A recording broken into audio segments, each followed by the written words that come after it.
Bom, vamos ler um capítulo do livro Fonte Viva para a gente iniciar a seguir com a oração.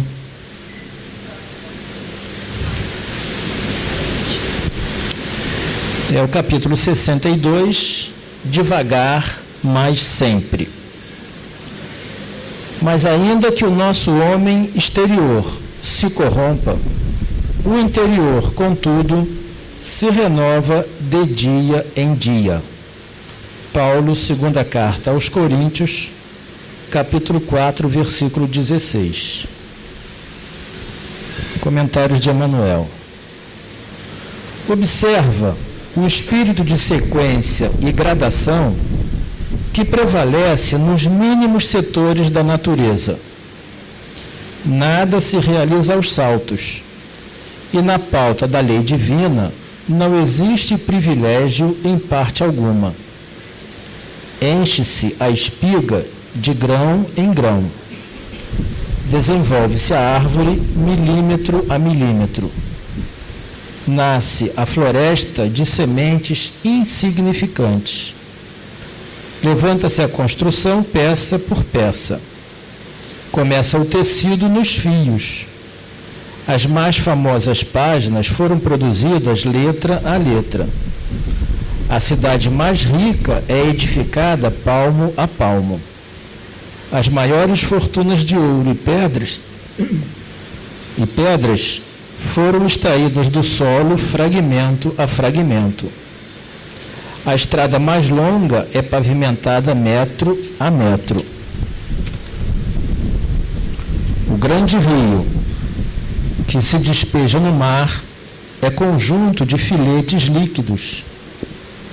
Não abandones o grande sonho de conhecer e fazer nos domínios superiores da inteligência e do sentimento, mas não te esqueças do trabalho pequenino dia a dia. A vida é processo renovador em toda parte. E segundo a palavra sublime de Paulo, ainda que a carne se corrompa, a individualidade imperecível se reforma incessantemente. Para que não nos modifiquemos, todavia, em sentido oposto à expectativa do alto, é indispensável saibamos perseverar, com o esforço de autoaperfeiçoamento, em vigilância constante, na atividade que nos ajude e enobreça. Se algum ideal divino te habita o espírito, não ouvides o servicinho diário, para que se concretize em momento oportuno. Há ensejo favorável à realização? Age com regularidade, de alma voltada para a meta. Há percalços e lutas, espinhos e pedrouços na senda? Prossegue mesmo assim. O tempo, implacável dominador de civilizações e homens, marcha apenas com 60 minutos por hora, mas nunca se detém.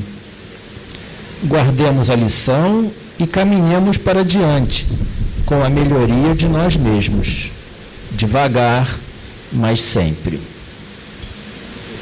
Vamos fazer a oração.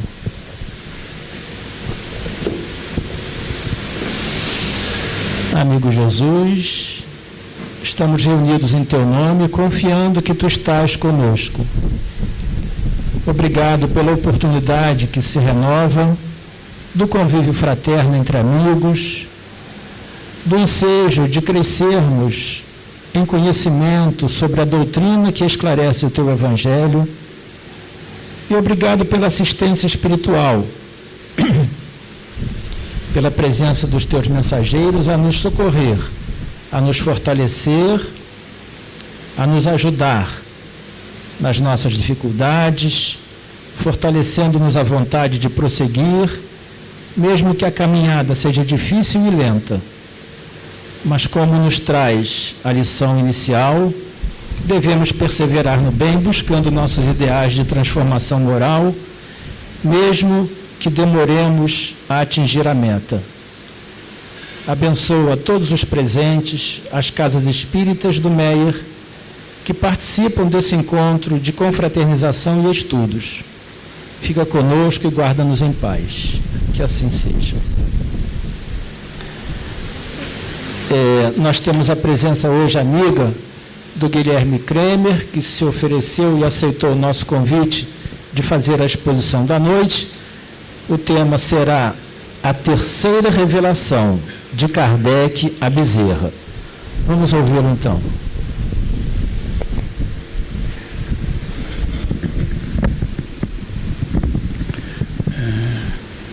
Irmãs e irmãos de Ideal Espírita, muita paz e muita alegria pela oportunidade que nos é renovada, mais uma vez, de estarmos aqui reunidos para estudarmos o Evangelho de Jesus à luz da fé raciocinada. Iniciava o século XIV e com ele uma transformação bastante importante. A Idade Média ia para trás e entrava então a Idade Moderna, um período de transição bastante importante, mas que, como todo período de transição, com uma série muito grande de crises, é uma característica desses momentos de transição, até nos processos físicos, assim o é. As crises, durante esse século, foram bastante agudas. As crises religiosas, porque nesse século em especial, a busca pelo poder supremo religioso foi bastante intensa, porque o poder religioso tinha o poder econômico. Então, por momentos, durante o século XIV, existiram 2 papas, cada um deles buscando o poder supremo. Por outro lado, a Santa Inquisição, aquele tribunal especial que iria trazer grandes sofrimentos, estava sendo instituído e espalhado para Portugal e para a Espanha, como também as crises sociais, a fome, a peste que graçou na Europa, ceifando quase 1/3 da sua população. Também nesse século teve início a Guerra dos 100 Anos, isto é, somente crises. Parece o século que nós estamos vivendo agora, mas foi um século bastante difícil. Entretanto, as forças da renovação começaram a bafejar e começou a surgir um pensamento filosófico bastante importante, centrado no homem, porque até então o foco de todo o pensamento filosófico era Deus, era o teocentrismo. Mas, a partir do século XIV, com o humanismo, a preocupação voltou-se para o homem. E quem tem a honra de ter iniciado esse processo importante do humanismo foi um italiano chamado Francesco Petrarca. Ele nasceu em 1304 em Arezzo, na Itália. Acabou se tornando um grande poeta. Ele é considerado o pai do soneto. O soneto tem 14 versos, 4, 4, 3, 3, né? São 14 versos. Ele teria criado, então, o soneto, foi reverenciado como um grande poeta, era um embaixador, viajou pela Europa, procurando destacar a importância da cultura e do entendimento entre as criaturas. Entretanto, em 1336, ele entrou numa confusão mental. Ele estava, como nos dias de hoje, nós falaríamos que ele estava com depressão. E ele realmente se encontrava bastante confuso qual o caminho a seguir, e resolveu fazer então uma expedição a um monte na França, chamado Monte Ventoux. Esse monte tem uma altitude de 2.000 metros, é uma escalada difícil, e ele realizou essa escalada. Por essa razão, além de ser o pai do soneto, ele também é o pai do alpinismo. E ele levou junto consigo um livro muito especial, em quem ele guardava todas as suas esperanças, Santo Agostinho. E o livro, Confissões, talvez uma das obras mais populares do grande filósofo cristão, que nasceu no ano 354 e veio a desencarnar no ano 430. Ele admirava muito a Santo Agostinho, aliás, a maioria dos pensadores admiraram e admiram esse homem que é, na verdade, e tem um intelecto diferenciado. De qualquer maneira, Petrarca fez então essa escalada difícil, porque naquela época não tinha os implementos e equipamentos que os alpinistas possuem hoje, que facilitam essas empreitadas. Mas ele, com muito esforço, conseguiu, chegou ao cume do Monte Ventoux e começou então a observar a natureza que rodeava, uma natureza muito bonita. E depois, então, de fazer um descanso, pegou aquele livro, o livro Confissões, porque ele confiava que a providência divina ia lhe dar alguma resposta, algum sinal. E aí ele fez uma oração e abriu o livro. E lá no capítulo 8, Santo Agostinho escreveu, melhor falando: o homem empreende todos os seus esforços em busca da visão em cima das montanhas. Era o que ele estava fazendo. Ele estava em cima de uma montanha para ver as belezas da natureza. Também se esforça para ver as belezas dos mares, das ondas.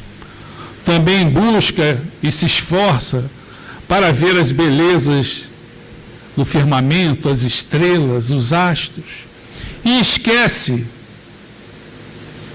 de buscar dentro de si o que ele tem de mais belo. E a partir daí, então, Francisco Petrarca entendeu a mensagem de Santo Agostinho. Porque, na verdade, Santo Agostinho é reconhecido como mestre da interioridade. Hoje ele é considerado até um precursor de Freud, porque para ele, Deus se encontra dentro das criaturas. Não devemos procurar Deus fora, mas devemos procurar Deus dentro. E todo o seu pensamento estava focado nessa condição de se buscar Deus dentro de si. Por essa razão, Santo Agostinho é reconhecido, como lhes falei, como o mestre da interioridade. E não foi por outra razão que foi Santo Agostinho que respondeu a pergunta 919 do Livro dos Espíritos, quando Allan Kardec indagou como a criatura devia fazer para conhecer-se a si mesmo. E quem a respondeu foi Santo Agostinho, com toda aquela sua experiência, com todo o cabedal do seu conhecimento, uma resposta bastante importante que devemos sempre procurar estudá-la, para também tentar praticá-la. Na verdade, Santo Agostinho apenas repetia, de uma forma mais expandida, o que Jesus havia apresentado. Uma religiosidade interior. Aliás, esse foi um dos grandes problemas enfrentados por Jesus, porque o modelo mental, na época, era de uma religiosidade exterior. O importante era aparentar uma religiosidade e não viver uma religiosidade. Por essa razão, enfrentando esse modelo mental, o mestre teve uma série de dificuldades e procurou até se utilizar do proceder desses religiosos como contraponto aos seus ensinamentos. Eram os famosos fariseus, né? que eram brancos, como os túmulos caiados, brancos por fora e podres por dentro. Esse é um momento bastante difícil, que nós devemos estar bastante atentos, porque esse espírito farisaico, de você querer apresentar uma religiosidade que você não ostenta, esse espírito farisaico continua a rondar todas as escolas religiosas, todas. Até a nossa doutrina espírita também. Esse espírito farisaico ainda nos atemoriza. E o mestre também ressaltou, então, essa necessidade de você buscar essa religiosidade interior. Evidentemente, você tem que, para desenvolver essa religiosidade, você deve buscar o seu homem interior, como afirmou o nosso apóstolo Paulo na nossa página de abertura. Devemos, como que, nos explorar interiormente, valorizar o nosso mundo interior. Essa é uma lição bastante atual, porque o nosso século XXI, como nós tínhamos feito a abordagem do século XIV, também está numa fase de transição. Estamos a caminho de uma grande transformação, até mais estruturante, porque a nosso planeta deixará de uma condição de provas e expiação para uma condição de regeneração, e numa transformação como essa, evidentemente, surgem as crises. E essas crises, normalmente, trazem uma série de problemas para as criaturas no seu mundo interior. Nós perdemos totalmente o nosso equilíbrio emocional, porque somos, na verdade, afrontados por uma série de situações, de notícias que estão sempre a nos martelar, e, evidentemente, você manter o equilíbrio emocional numa situação como essa, como a que vivenciamos, é bastante importante. Por essa razão, aqueles que procuram ressaltar essa necessidade ganham logo um destaque e são logo reverenciados. Mais recentemente, um espiritualista alemão chamado Eckhart Tolle, ele vem alcançando uma grande popularidade, até porque ele participou, por um longo período, de um programa de entrevistas bastante famoso nos Estados Unidos, da Oprah, que faz as suas entrevistas, e ela entrevistou Eckhart Tolle, que tem trazido uns livros que nos chamam a atenção até pelo título. Basta o título para você ficar instigado em saber o que ele tem a nos oferecer. Esse pensador, ele nasceu em 1948, na Alemanha, fez os seus estudos na Inglaterra e agora vive no Canadá. E quando ele tinha mais ou menos 29 anos, ele entrou em depressão. Parece Francisco Petrarca também, só que ele não subiu um grande morro, um monte, para buscar o seu equilíbrio, buscar o seu eixo. Ele entrou naquela situação de desequilíbrio e, em determinado momento, ele foi bafejado por um entendimento de que, na verdade, nós temos dois eus, como a lição que estudamos na nossa abertura. É um homem exterior e um homem interior. Nós temos uma personalidade transitória que passa e temos a nossa individualidade imortal que fica. Nós temos dois eus. Nós temos um eu pequeno, que é dessa personalidade que vai ficar, e nos aferramos a esse eu pequeno, pequenininho. Nos aferramos a ele como se fôssemos ele.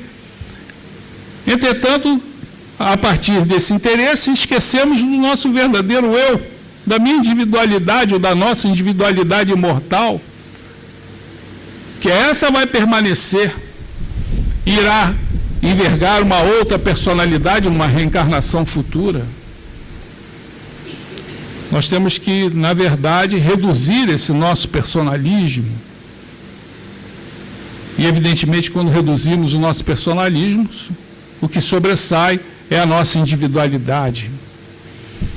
E ele teve essa percepção e procurou, evidentemente, valorizar o seu eu verdadeiro, o da sua individualidade, como comentou também o nosso Emmanuel na página de abertura.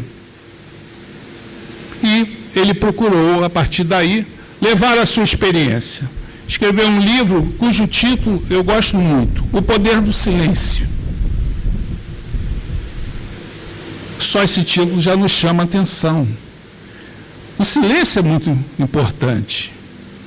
Porque quando você fala, não tem mais jeito, a palavra foi, não tem como pegá-la de volta. O mestre se utilizava muito daqueles silêncios estoicos para levar o seu ensinamento. Muitas vezes o silêncio fala muito mais do que 1000 palavras, como tem um ditado popular. E quando nós falamos, não conseguimos segurar a nossa língua, nós não damos nem tempo para que os bons espíritos possam agir e contemporizar a situação. E aí, para que possamos reequilibrar de novo aquilo que foi desequilibrado, e leva tempo.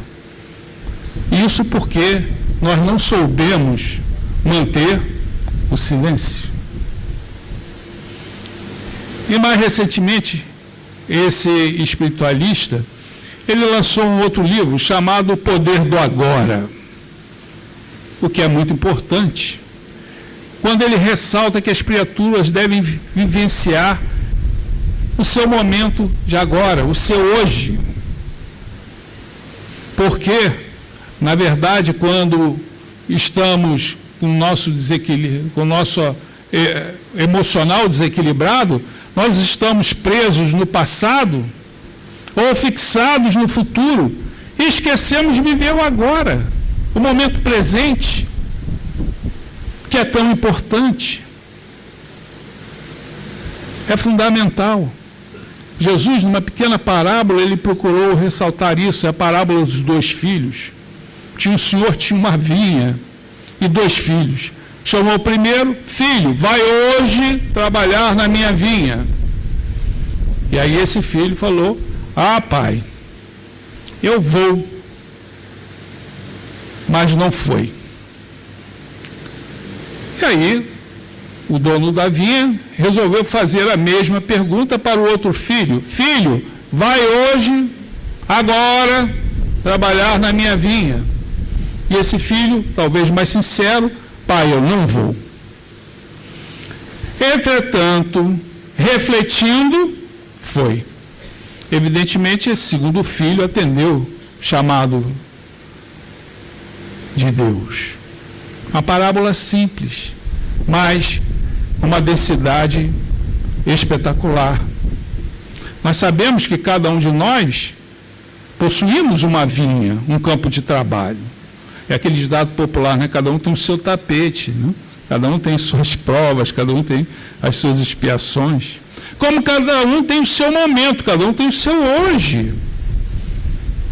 Quando nós conseguimos entender isso, resolvemos muito dos problemas, porque nós sabemos que na escada evolutiva existem pessoas que estão à nossa frente, como também tem pessoas que estão atrás. E cada um vai ter o seu momento, de acordo com o seu entendimento espiritual. E os convites chegam a todo momento. Mas o que eu gosto muito da posição do segundo filho foi a sua reflexão. Porque nós sabemos que doutrina espírita é reflexão. Porque somente com a reflexão nós vamos conseguir transformar as lições intelectuais que aqui nos afeiçoamos, aqui estudamos, em lições comportamentais. E Jesus enfocava a necessidade do hoje, do agora. Quantos convites chegam, mas as pessoas ou estão presas no passado ou fixadas no futuro. Santo Agostinho fez uma análise sobre o tempo. ele falava, o tempo é composto de 3 dimensões. O presente, passado. Claro que nós no presente temos situações que vêm do passado. Nós que então temos o conhecimento espírita, bem sabemos disso. Tem o presente, e o presente, futuro. Entretanto, tem pessoas que só vivem no presente, passado, ou no presente, futuro, e esquecem de viver o presente. A criatura está em determinada situação, mas a sua mente não está no agora,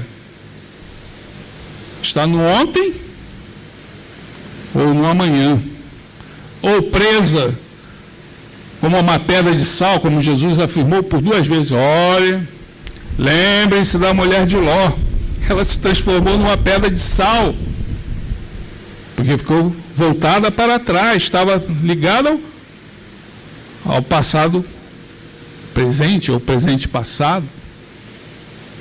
Ou estaremos fixados no futuro, nos temores, as ansiedades, e deixamos de executar e realizar aquilo que nos chega da oportunidade do momento, do agora, do hoje, porque nós não vivemos o momento presente. E para que nós busquemos essa interioridade, nós devemos buscar viver o presente. Evidentemente que viver o presente, em palavras, é fácil. Aliás, toda lição é fácil, né? Perdoar 70 vezes, 7 vezes, é uma beleza, bonito, soa bem, né? Mas falar ou ler é uma coisa, fazer é outra, bem diferente. Por isso gosto muito de umas recomendações, já comentei aqui nessa casa, mas sempre que posso, eu procuro transmitir essas recomendações, porque eu sou o primeiro a escutar e entendo que são fundamentais para nós buscarmos esse equilíbrio emocional. Foram as recomendações que Paulo fez na sua primeira epístola aos Tessalonicenses. Talvez o texto cristão mais antigo. Paulo escreveu essa carta quando estava em Corinto, para aquela comunidade que se desenvolvia muito bem. Por essa razão, uma carta bastante curta, muito curta, repleta de elogios. Paulo só fez elogios para aquela comunidade, porque ela se desenvolvia muito bem. Na cidade de Tessalônica, que era quase a capital da Macedônia. Tessalônica foi fundada por Alexandre o Grande, por volta aí dos anos 300 a.C., e resolveu dar o nome da cidade para sua irmã, Tessalônica. Eu nunca conheci nenhuma moça com nome de Tessalônica, mas essa era a irmã de Alexandre o Grande, então foi até agraciada de o seu nome, ter seu nome dado para aquela cidade. E essa comunidade então se desenvolveu muito bem. Paulo então nos traz uma trilogia simples, mas fundamental. As coisas simples é que são importantes, porque com as simples depois nós podemos buscar as mais complexas, as lições mais difíceis. Paulo nos ensinou: alegrai-vos sempre, orai incessantemente e rendei graças por tudo. É a trilogia de Paulo. Paulo então exaltava a alegria, a oração e a gratidão. Hoje a ciência reconhece a gratidão como importante para o equilíbrio emocional, porque a gratidão atua nas zonas cerebrais responsáveis por esse equilíbrio emocional, pelas nossas emoções. E não é difícil a criatura ter gratidão, é o agradecimento. É mais um hábito. Os hábitos são fundamentais. Não conseguiríamos viver se não fossem os hábitos. Hoje a ciência procura pesquisar bastante os hábitos, porque 9 horas da nossa vida estão em piloto automático. Nós não pensamos para realizar. Aliás, não teríamos nem capacidade cerebral para fazê-lo. Então, a ciência tem pesquisado. E nós devemos ter o hábito do agradecimento. Com o desequilíbrio emocional, nós caímos justamente no oposto. Estamos sempre a reclamar. Reclamamos de tudo, não agradecemos. E isso nós encontramos no Evangelho, não é nem de agora, né? Porque Jesus curou 10 leprosos. E dos 10, apenas um recordou-se de que ele tinha que agradecer aquele homem, né? Que o tinha curado, não de um resfriado, mas de uma lepra. E foi até o mestre. E aí Jesus fez a famosa pergunta: cadê os outros 9? Não que ele quisesse para si, mas ele queria para Deus, porque ele se considerava um instrumento do Pai. Não era agradecimento para ele, agradecimento para o Pai. Cadê os outros 9? Isso é mais ou menos o que acontece conosco, reflete o nosso posicionamento. Nós nos esquecemos de agradecer. É uma coisa simples. Não acredito que haja dificuldade de você ser agradecido, grato. Não é uma lição complexa. Não é perdoar 70 vezes, 7 vezes. Não é tornar-se o servo de todos. É ter gratidão. A oração é fundamental também. Orar incessantemente, afirmou o apóstolo. A oração é uma tomada que nós ligamos e recebemos ajuda sempre que necessitamos, não a que pedimos, mas sempre que necessitamos. O alto sempre nos concede a ajuda. Se nós pudéssemos destacar, a maior bênção que Deus nos concede é a vida, claro. Mas qual é a segunda bênção que Deus nos concede? É a oração. Porque eu posso orar em qualquer lugar, a qualquer momento.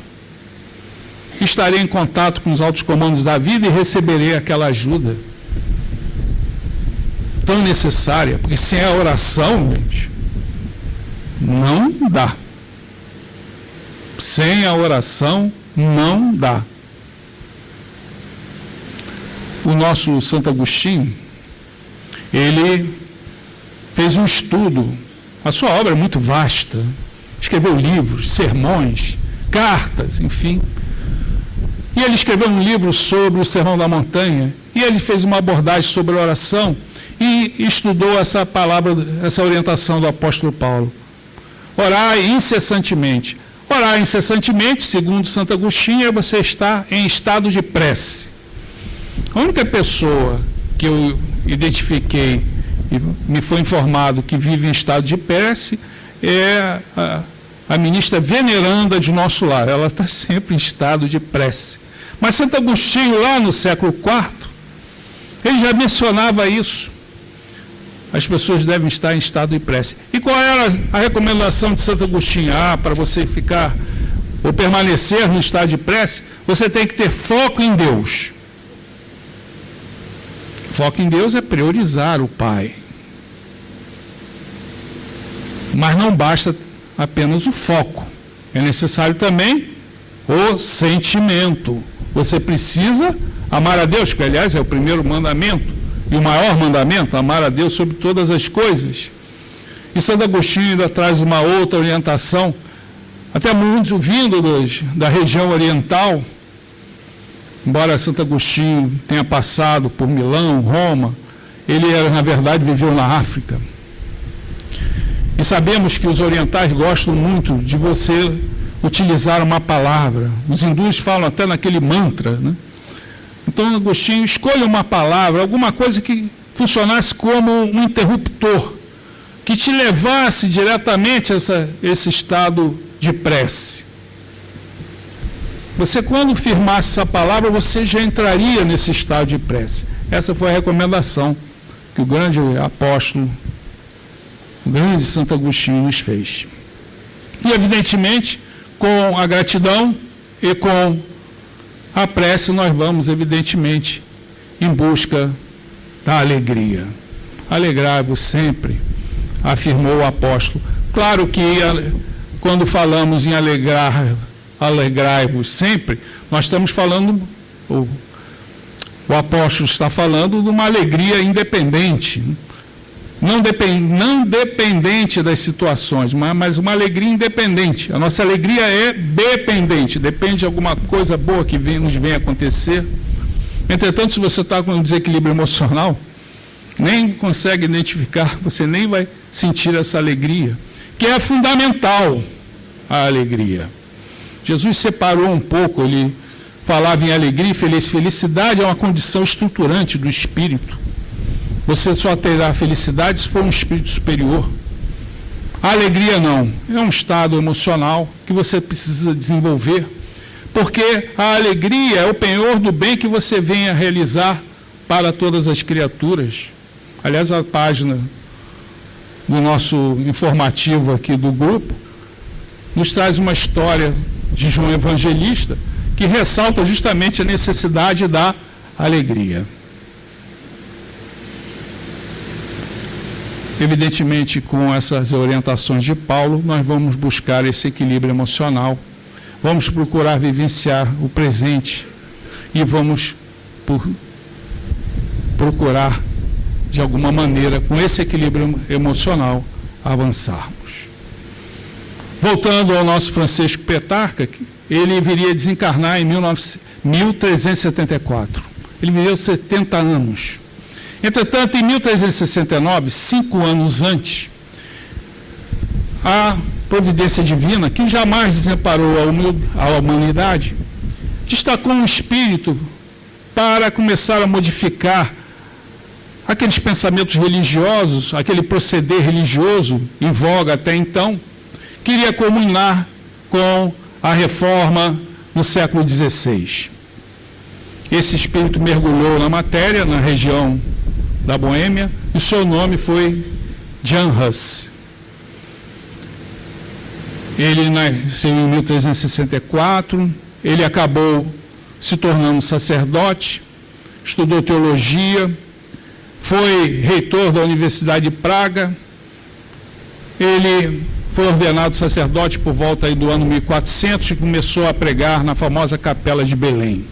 Entretanto, ele foi influenciado por um teólogo inglês bastante importante na época, John Wycliffe, que procurava desestruturar aquele modelo mental religioso que exaltava a busca do poder do mundo.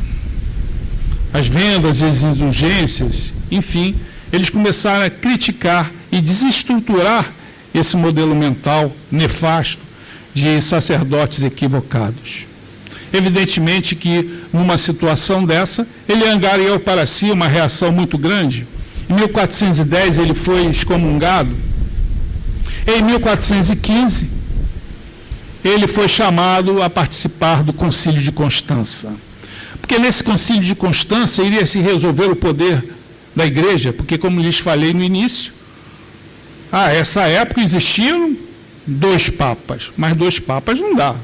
Só existe um Papa, um só que manda.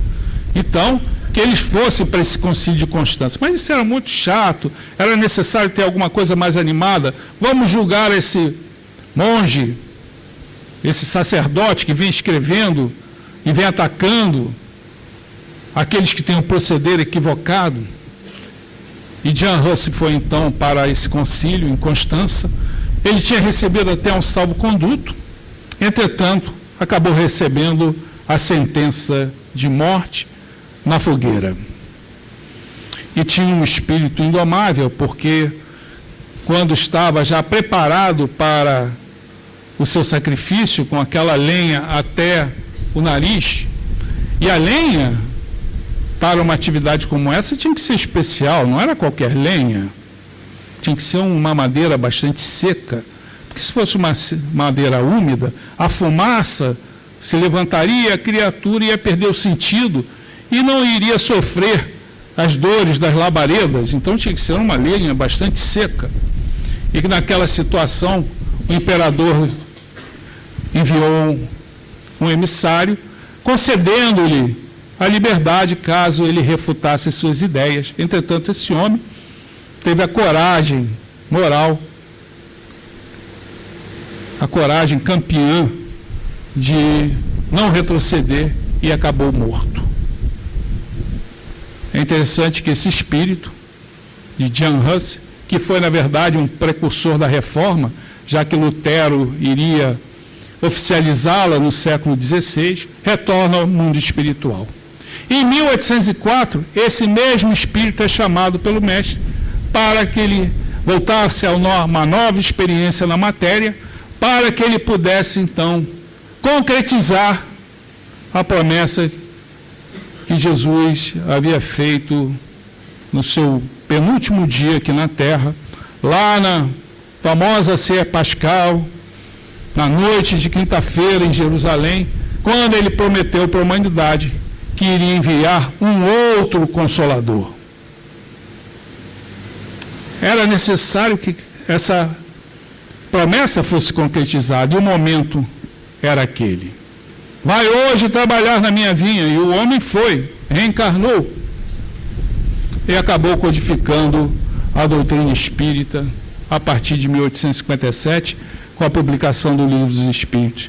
E ele demandou cerca de 14 anos para codificar uma doutrina sem igual, com toda a base, com toda a estruturação possível que nós poderíamos exigir uma doutrina como aquela. Realmente, a doutrina espírita é um outro consolador. Porque, na verdade, todas as escolas religiosas cristãs têm o mesmo consolador para o seu emocional. Nós que estamos sentados aqui numa casa espírita, é Jesus. Quem está sentado numa igreja católica é Jesus. Quem está sentado numa casa protestante é Jesus. Numa Assembleia de Deus é Jesus. Mas o mestre nos atende no emocional. O consolador que foi ofertado pela doutrina espírita foi um consolador intelectual. Porque nós começamos a entender o sentido da vida apresentado pela nossa querida doutrina. Qual o sentido da vida? O sentido da vida é que nós estamos aqui para evoluir os nossos espíritos. Uns pensam que é para passear, coisa e tal, mas nós estamos aqui, ou de férias. Eu não sei quem acha que está aqui de férias, mas uns acham que nós estamos aqui de férias. Nós estamos aqui para evoluir os nossos espíritos. E não pensem que você não ter o sentido da vida não seja importante, é algo fundamental, talvez seja uma das grandes perguntas da filosofia ao longo dos tempos. Qual é o sentido dessa vida? E isso foi provado no século passado, com um grande psicanalista austríaco chamado Viktor Frankl. Ele conseguiu comprovar a importância de você ter um sentido para a vida, porque em 3 anos ele passou por 4 campos de concentração. 4.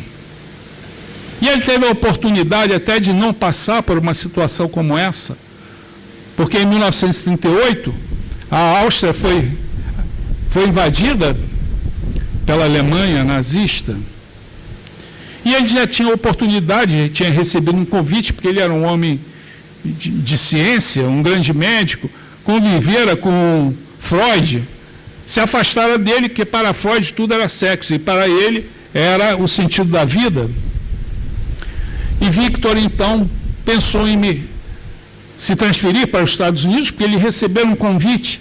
Entretanto, esse convite não mencionava seus pais. E ele ficou no dilema, se deixava os pais ou seguia para os Estados Unidos. Ele queria uma ajuda do céu, que lhe mandasse um sinal, para que ele pudesse saber o que fazer, porque seus pais eram religiosos e ele era um religioso. Entretanto, em 1938, teve a famosa Noite dos Cristais, onde as sinagogas foram destruídas, as lojas.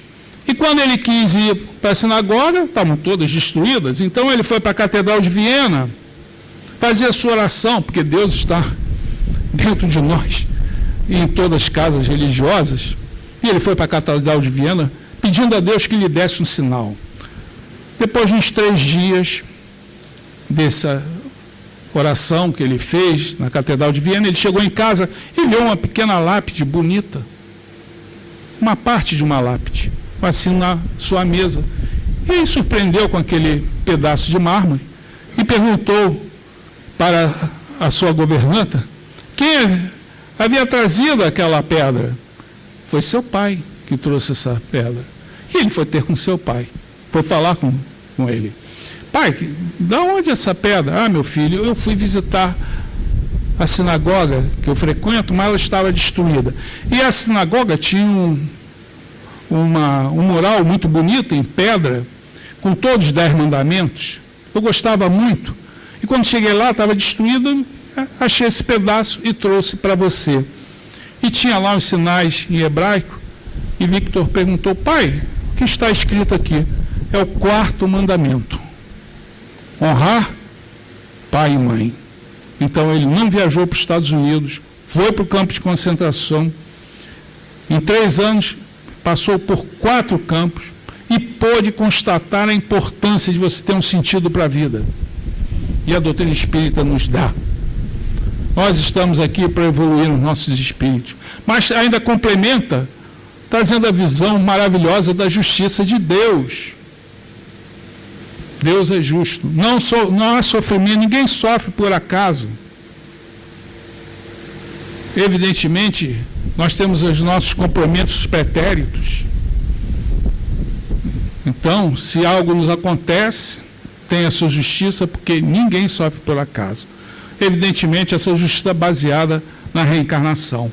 Mas não basta somente isso. A doutrina espírita nos traz ainda uma fé para o futuro. Olha, a situação é difícil. Você está resgatando, você está espiando, ou está sendo provado. Existem diferenças, né? Expiação, provação, já aprendemos isso aqui. Mas um dia essas coisas mudam, se transformam, nos encontraremos numa situação diferente. Essa é a fé no futuro que a imortalidade da alma nos traz. Esse é o Consolador prometido por Jesus. É a terceira revelação, como nos ensina o nosso Kardec no seu Evangelho segundo o Espiritismo, no capítulo 1, onde ele faz até uma referência elogiosa e fundamental a Santo Agostinho, colocando que Santo Agostinho é o maior divulgador da doutrina espírita. Aquela mente brilhante que viveu no século IV e tentou unir o cristianismo, volta então através das médiuns, trazendo a sua intelectualidade brilhante, agora, evidentemente, iluminada pelos conceitos espíritas. É a terceira revelação. E Allan Kardec faz uma abordagem da primeira revelação de Moisés, isso nós encontramos no Evangelho segundo o Espiritismo. Lá encontramos os 10 mandamentos, muito baseados na lei de Talião. Talião não era uma pessoa, né? Talião é uma palavra que nos fala que, de igual maneira, né, você vai pagar a sua pena de acordo com o que você fez de errado. Né? Depois ele nos faz a abordagem da segunda revelação, que seria trazida por Jesus. Lembrando que, na primeira revelação, normalmente ela está baseada naquilo que nós não devemos fazer. Enquanto que Jesus já nos... Olha, vocês não devem fazer isso. Quer dizer, ele não veio derrogar a primeira revelação, os 10 mandamentos. Vocês, aliás, pasmem, muitas criaturas, muitos espíritos não cumprem hoje nem a primeira revelação, os 10 mandamentos. Muitos. Um código de lei com 3.300 anos. Muitos não cumprem a primeira revelação. É aquilo que vocês não devem fazer. Mas Jesus falou, vocês não façam isso, mas na visão do Mestre Evangelho nos traz então aquilo que nós devemos fazer. Devemos fazer. E posteriormente, então, vem a terceira revelação nos explicando por que devemos fazer. Evidentemente, e aí nós temos que mencionar, ontem foi 31 de agosto. data do nascimento de Bezerra de Menezes. Olha, 31 é amanhã, né? Desculpa. 20, é bom que o pessoal está atento. 29 de agosto, o nosso Bezerra nasceu em 1831. E ele teve a missão de fazer o desenvolvimento da doutrina espírita aqui no Brasil. Nasceu em 1831, teve um conhecimento muito bonito da doutrina espírita em 1875, como li ali na frente. Ele estava numa viagem de bonde, da Tijuca para o centro, levava 1 hora, e ele tinha ganho um livro dos espíritos. Hoje levaria o mesmo tempo, né? Hoje levaria, talvez até mais, hein? Teria bastante tempo para ler o livro dos espíritos. E ele não se surpreendeu, aliás, ele, nas suas palavras, nós podemos entender que ele era um espírita sem saber. Era um espírita sem saber. E, evidentemente, ele postulou e acabou aderindo à doutrina espírita de uma forma bastante importante. Mas o que caracteriza a ação de Bezerra de Menezes é a união que era necessária para o espiritismo. Nós sabemos que a desunião é muito, muito perversa. Aliás, é um brocado romano, né? Dividir para conquistar. Se você quer conquistar, divida. E nós normalmente temos a tendência, quando temos um sistema de pensamento novo, é começar a ver as divisões. Durante o meu comentário eu falei que uma das grandes missões que Santo Agostinho teve foi tentar unir o cristianismo no século IV, porque ele já estava totalmente dividido. E na época de Bezerra, a doutrina espírita estava dividida nas suas dimensões, porque tinha aqueles que entendiam que o espiritismo tinha que ser científico. E esse negócio de evangelho, coisa e tal, não é doutrina espírita. A doutrina espírita é aquilo que está ligado à ciência. E tinha aqueles que estavam ligados, evidentemente, no evangelho. E aí, a partir daí, vinham todas as divisões possíveis, num momento bastante crucial.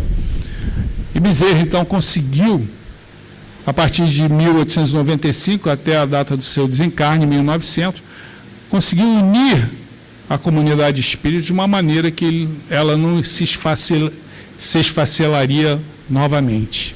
Ela esteve por se esfacelar.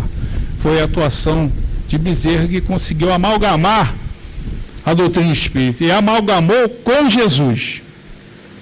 Jesus foi a amálgama, porque não há doutrina espírita sem Jesus. É melhor ficarmos com o mestre. Não há doutrina espírita sem Jesus. Então, que nós possamos fazer essas reflexões,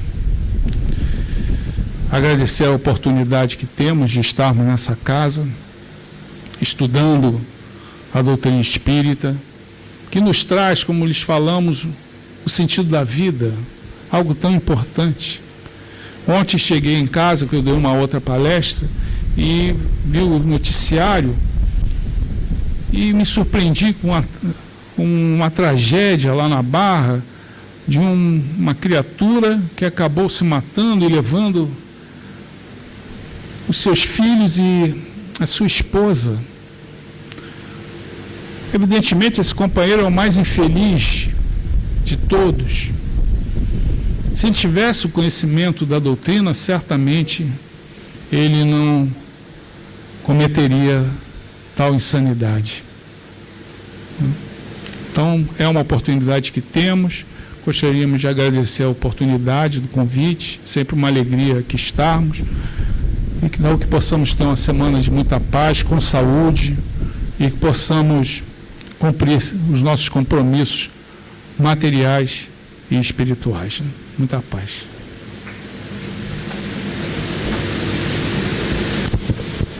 Nós